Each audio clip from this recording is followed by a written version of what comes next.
ನಮಸ್ಕಾರ ಎಲ್ರಿಗೂ ಅರುಣೋದಯ ಕನ್ನಡ ವ್ಲಾಗ್ಸ್ಗೆ ಸ್ವಾಗತ. ನಾನಿವತ್ತು ಶೀತ ಕೆಮ್ಮು ನೆಗಡಿಗೆ ಉಪಯುಕ್ತವಾದಂಥ ಶುಂಠಿ ಕಾಫಿ ಹೇಗೆ ಮಾಡೋದು ಅಂತ ತೋರಿಸ್ಕೊಡ್ತಾ ಇದ್ದೀನಿ.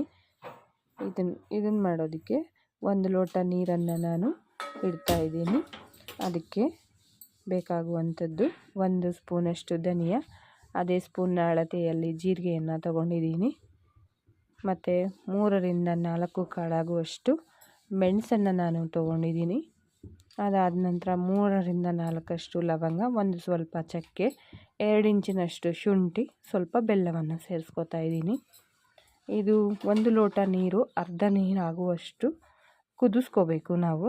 ಅದಾದ ನಂತರ 1 ಚಿಟಿಕೆಯಷ್ಟು ಅರಿಶಿಣವನ್ನು ಸೇರಿಸಿಕೊಂಡು ಅದು ಕುದಿಯೋದಕ್ಕೆ ಬಿಟ್ಟು ಅದಾದ ನಂತರ 100 ml ಅಷ್ಟು ಹಾಲನ್ನು ಸೇರಿಸ್ಕೊತಾ ಇದ್ದೀನಿ ನಾನು.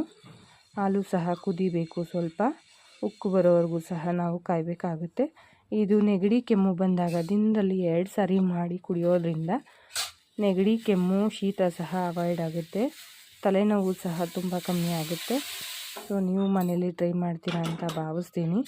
ಇದನ್ನು ಉಕ್ಕು ಬಂದಾಯಿತು, ಶೋಧಿಸ್ಕೊಳ್ಳೋಣ. ಇದು ಆದಷ್ಟು ಬಿಸಿ ಬಿಸಿ ಇರುವಾಗಲೇ ಕುಡಿಯೋದ್ರಿಂದ ಗಂಟಲಿಗೆ ಆರಾಮದಾಯಕವಾಗಿರುತ್ತೆ. ಇದು ಹಾಲು ಕುಡಿಯೋಕ್ಕೆ ಇಷ್ಟ ಇಲ್ಲದೆ ಇರೋರು ಬರೀ ನೀರನ್ನೇ ಸಹ ಶೋಧಿಸಿ ಕುಡಿಬೋದು.